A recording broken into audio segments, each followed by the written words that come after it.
Nous sommes exactement le 2 juin 2025, mesdames, messieurs. Bonsoir et bienvenue à tous à cette édition du journal qui retient un seul titre à la une. Il s'agit du début des épreuves préliminaires des examens d'État, des épreuves hors session. Au total, 1 73 769 candidats sont attendus sur toute l'étendue du territoire national en RDC pour cette édition 2024-2025. Il s'agit d'une étape décisive du calendrier scolaire, a indiqué Raïssa Malou, la ministre de l'Éducation nationale et Nouvelle Citoyenneté, lors du lancement de la 59e édition des examens d'État. Encore une fois, bonsoir et merci si vous venez de nous rejoindre. On démarre ce journal par cette cérémonie de remise et reprise à la police nationale congolaise dans la province du Haut-Katanga. Le commissaire divisionnaire Blaise Kilimalimba a pris officiellement ses fonctions ce lundi 2 juin 2025. C'était au cours d'une cérémonie de remise et reprise avec le commandant sortant de données au Dimba. Donc la grande actualité dans la province du Haut-Katanga. Et puisqu'on parle de l'insécurité, nous allons faire un tour dans la partie est de la République démocratique du Congo, précisément dans la province de l'Ituri, pour parler de cette crise humanitaire, une situation humanitaire désastreuse à Mahagi et à Rou, dans la province de l'Ituri. En effet, plus de 82 000 personnes souffrent de la malnutrition dans les zones de Biringi, Aouga et Rimba, après qu'une ONG ait suspendu les activités. La résurgence des cas de malnutrition est une conséquence directe des coupures budgétaires dans le domaine humanitaire, une décision qui avait été prise par le gouvernement américain. Laetitia Mujinga. En moins de 3 mois, la nouvelle administration américaine a suspendu plus de 80% du financement de l'Agence des États-Unis pour le développement international USAID. Cette décision de Donald Trump de suspendre l'aide américaine a des répercussions dans des pays comme la République démocratique du Congo.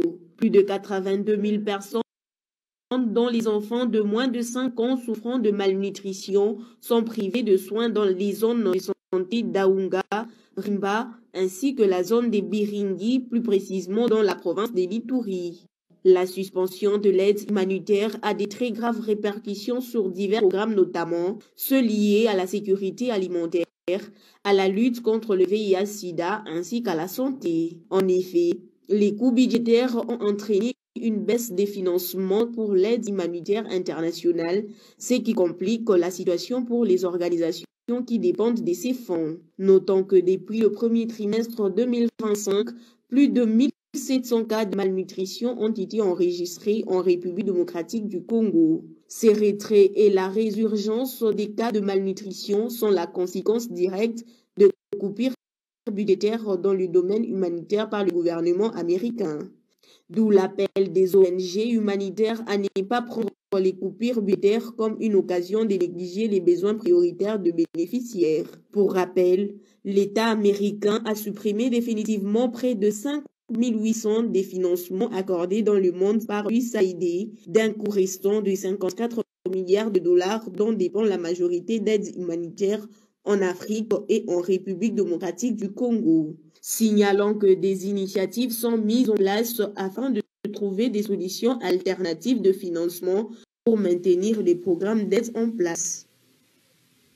L'actualité, c'est aussi ce message de Martin Fayoulou, après qui s'est exprimé bien évidemment, après Joseph Kabila. Dans son discours, Martin Fayoulou a appelé les politiques à un sursaut patriotique. Fayoulou qui a particulièrement appelé l'ancien chef d'État Joseph Kabila d'arrêter de collaborer avec ceux qui déchirent la République démocratique du Congo. Je vous propose de suivre cet extrait choisi par Jacques Capien.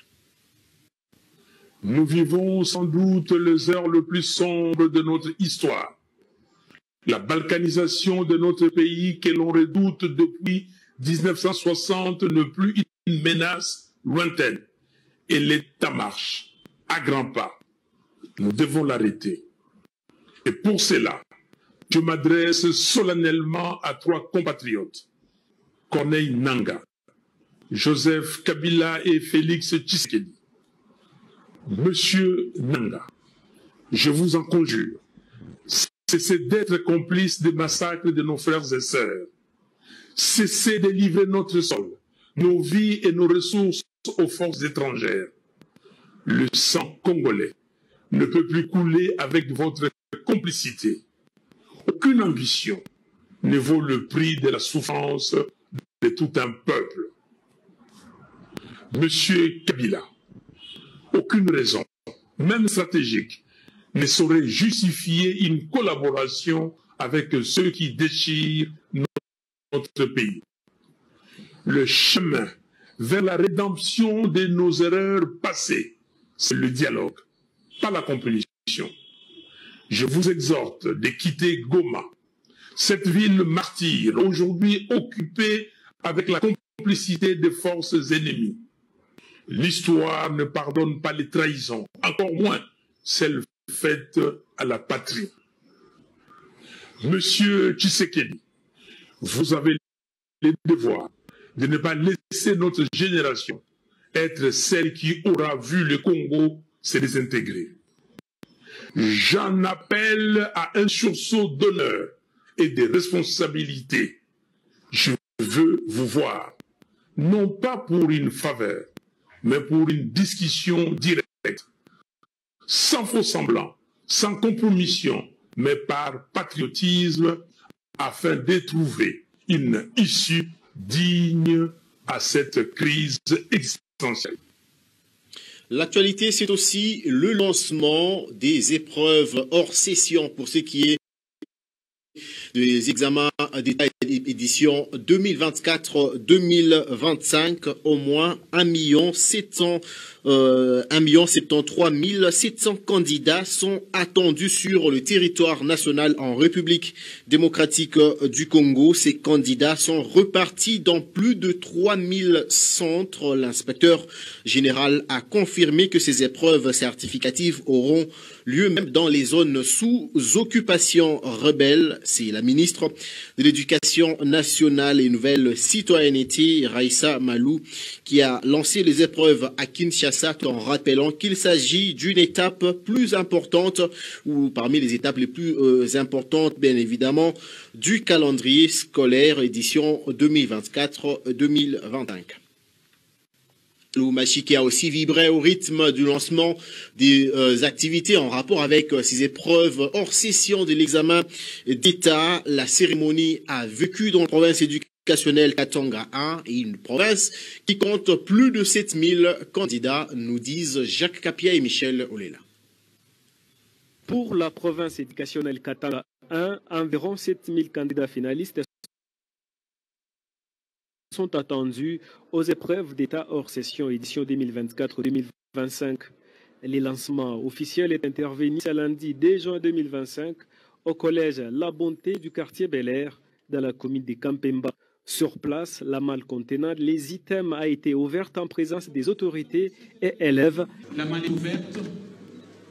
On en sort l'enveloppe d'items. Bien avant les cérémonies protocolaires et quelques discours.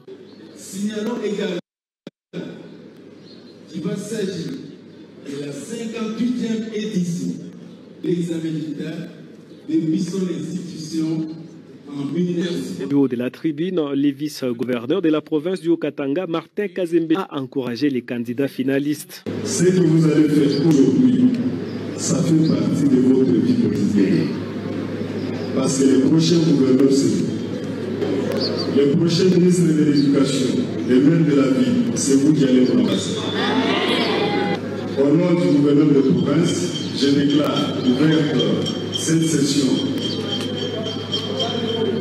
d'examen en session de la dissertation et autres, et je vous souhaite bonne chance. Une fois dans la salle, les questionnaires ont été distribués aux élèves en toute quiétude. C'est pour la 58e fois que ces examens se déroulent en RDC et pour ces premiers jours, pas d'incident majeur enregistré dans plusieurs centres visités à Lubumbashi.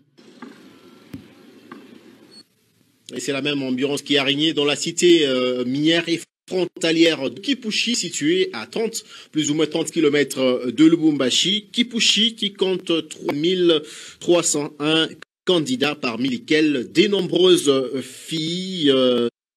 On note également des autodidactes attendus aux épreuves préliminaires de l'examen d'État dans cette partie de la province du Haut-Katanga. Pour la dissertation, les finalistes ont été répartis dans 6 centres dans cette partie de la province du Haut-Katanga.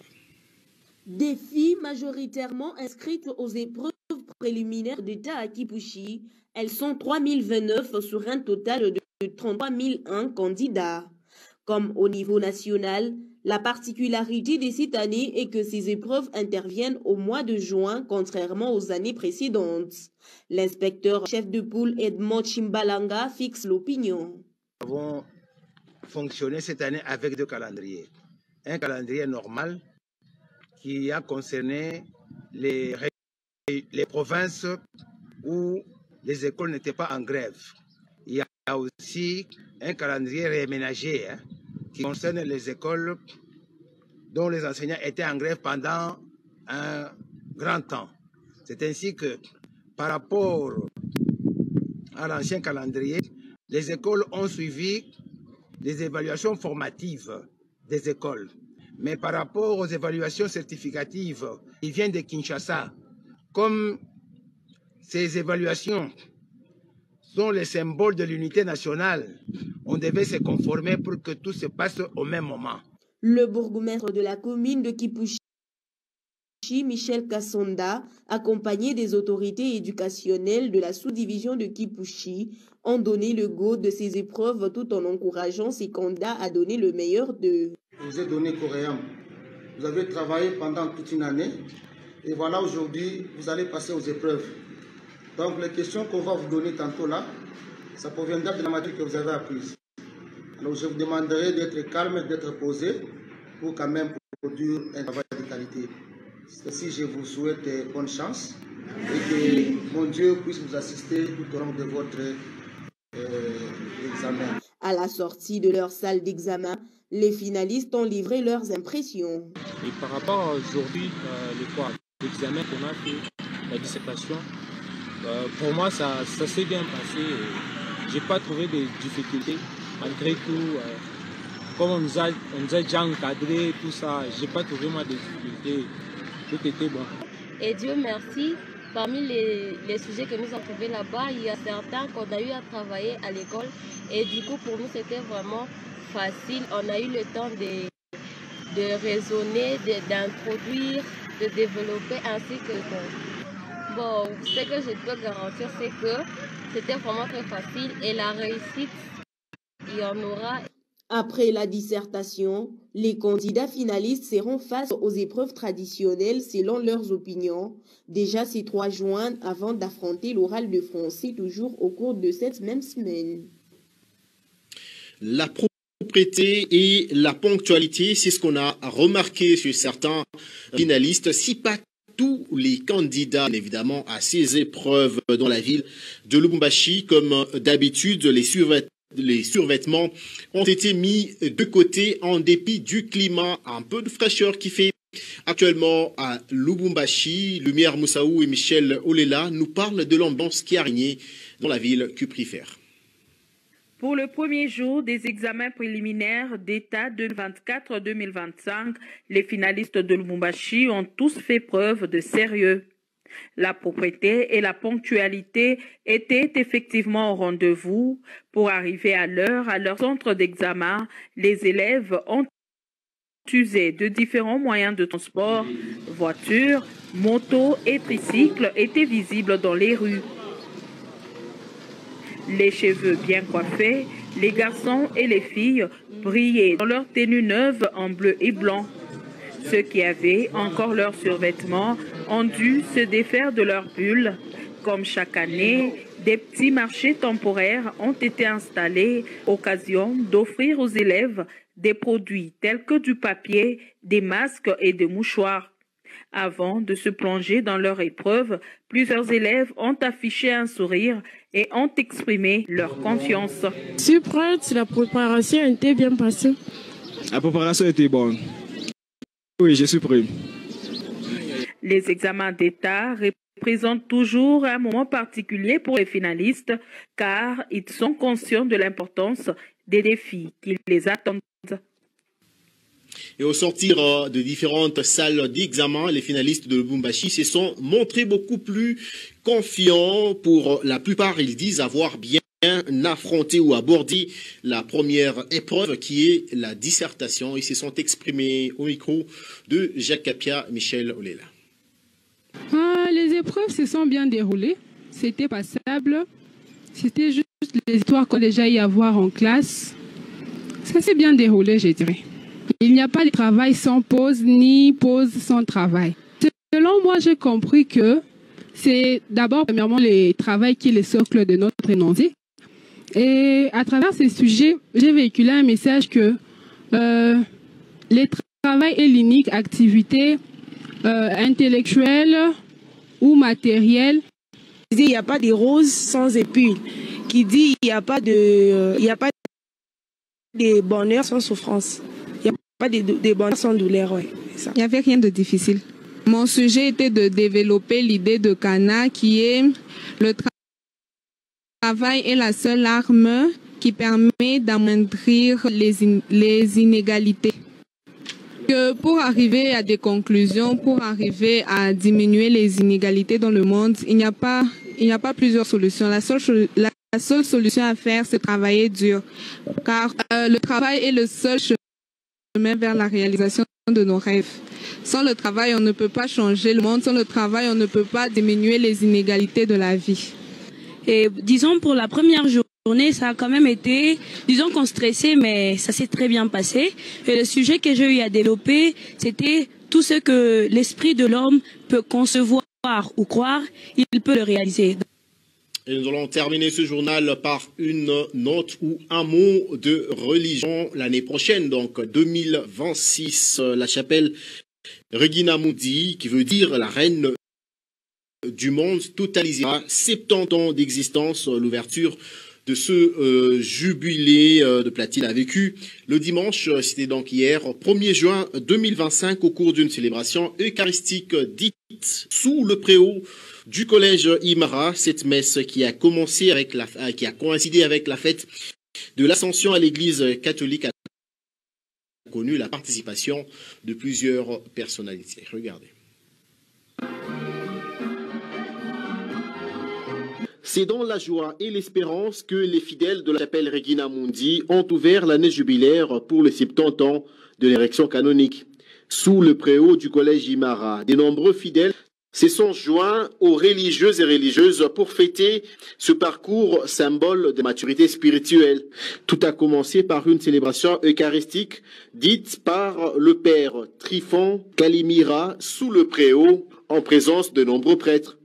Notre fête ici, c'est une reconnaissance, un acte de foi, un acte de gratitude, reconnaissance de tous ces confrères, des hommes de foi.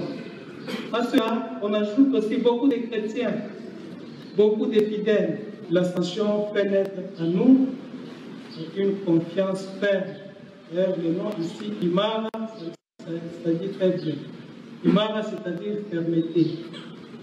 Yesu wa Kristo imara, tunapasha kuwa imara katika imani, imara katika matumaini.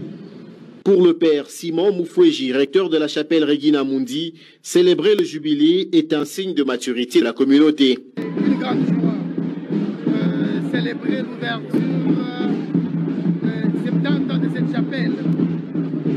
Comme disait le président de cette célébration, 70 ans, on est plus jeune, on est plus adulte, mais c'est l'âge de la sagesse. Donc, c'est une chapelle à l'âge de la sagesse. C'est une chapelle qui nous invite tous à vivre cette sagesse. Prenant la parole, le père Jean-Luc a, quant à lui, remercié toute l'Assemblée pour l'implication dans l'organisation de l'ouverture de l'année jubilaire. Après la messe, les fidèles ont été conviés à une visite dans la chapelle. Ici, divers éléments ont été exposés afin de faire découvrir l'histoire de cet emblématique lieu de rencontre entre Dieu et son peuple. C'est par exemple ce magnifique vitrail installé au Jubé et béni le 3 juin 1958. et dont les rayons solaires colorés attirent toujours les regards.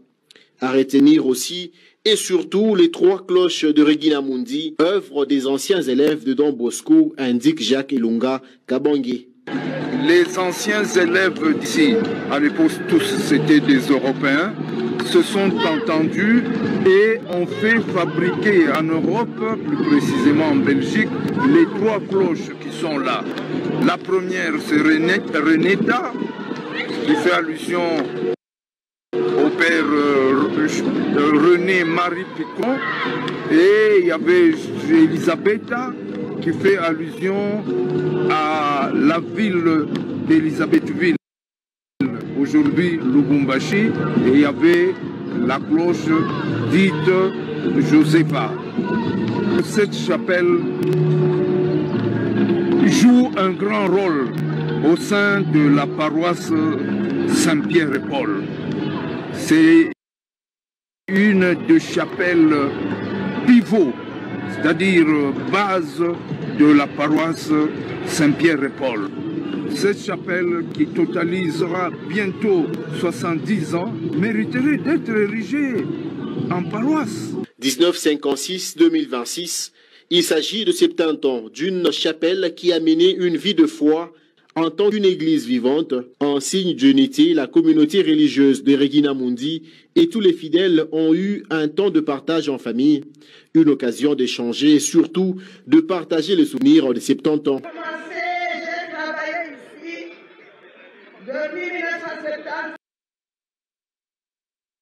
jusqu'à nos jours.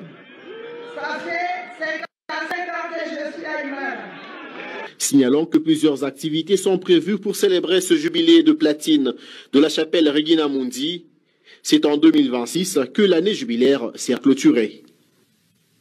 Par là s'achève ce journal. Mesdames, Messieurs, merci pour votre fidélité. Les informations continuent sur www.nyota.net.